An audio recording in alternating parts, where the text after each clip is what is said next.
देश में बेरोजगारी दर में इसी साल मार्च से अभी तक 2 पॉइंट का इजाफा हो चुका है और ये आंकड़े डरावने हैं। हालांकि इसे खत्म करने की दिशा में सरकारें अपनी योजनाओं के दावे तो करती रही हैं। इस बार महाराष्ट्र की शिंदे सरकार ने लाडला भाई योजना का ऐलान कर कुछ ऐसा ही दावा किया है, जबकि विपक्ष इसे वोट बैंक की पॉलिटिक्स बता रहा है। सच में क्या सीएम शिंदे ने बेरोजगारी का तोड़ ढूंढ लिया है? ये इससे मुमकिन हो पाएगा क्या? ये रिपोर्ट बताएगी।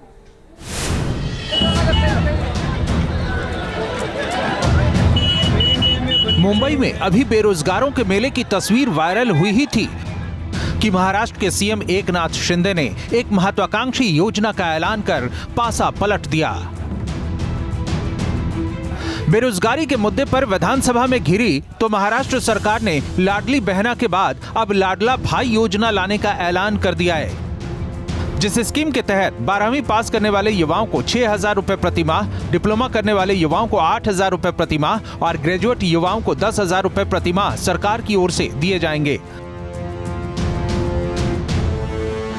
इससे पहले शिंदे सरकार ने मध्य प्रदेश सरकार की तर्ज पर लाडली बहना योजना का ऐलान किया था, जिसका लाभ जुलाई महीने से लाभार्थियों को मिल सकता है। अब इस नई योजना से सत्ता पक्ष के नेताओं में नया उत्साह है। मैं सभी भाइयों को विनती करता हूं, इस योजना का पूरा लाभ ले और महाराष्ट्र के लाडले मुख्यमंत्री एकनाथ जी शिंदे को मनपूर्वक सभी ने धन्यवाद देना चाहिए। आज तो महाराष्ट्र के सीएम साहब ने बहुत ही बड़ा फैसला लिया हुआ है।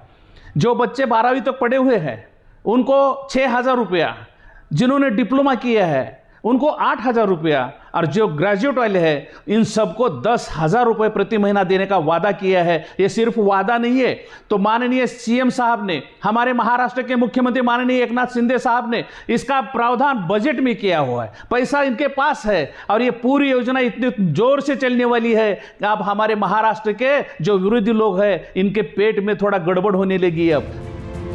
इससे पहले लाडली बहना योजना के ऐलान के बाद विपक्षी नेता उद्धव ठाकरे ने महाराष्ट्र में बेरोजगार युवाओं का मुद्दा उठाया था और लड़कों के लिए योजना लाने की मांग की थी। लेकिन अब सीएम शिंदे की लाडला भाई योजना के ऐलान को सियासी नजरिए से देखा जा रहा है। शिवसेना उद्धव गुट के नेता और राज्यसभा सांसद संजय राउत ने कहा है कि महाराष्ट्र सरकार कर्ज में है और वोट खरीदने के लिए घोषणाएं की जा रही हैं।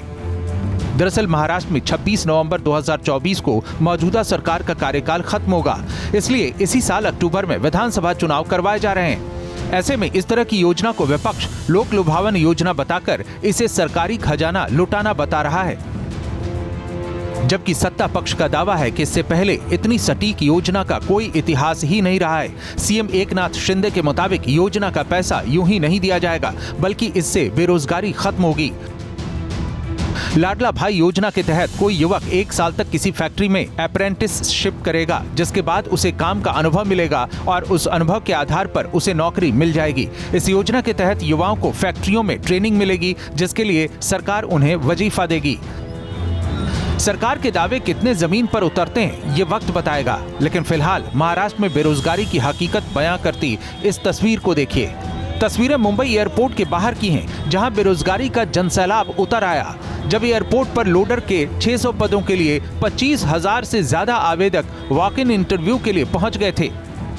देश में बेरोजगारी का आलम यह है कि centre for monitoring Indian economy CMIE के अनुसार जून 2024 तक भारत की बेरोजगारी दर 9.2% है, जबकि महाराष्ट्र में बेरोजगारी दर 3% है। दरअसल विपक्ष युवाओं की बेरोजगारी को बड़ा मुद्दा बता रहा है। अब शिंदे सरकार ने लाडला भाई योजना के तहत इसका तोड़ निकालने की कोशिश की है। मुख्यमंत्री एकनाथ शिंदे ने कहा कि लाडली बहना के साथ अब लाडले भाई को भी मानधन दिया जाएगा।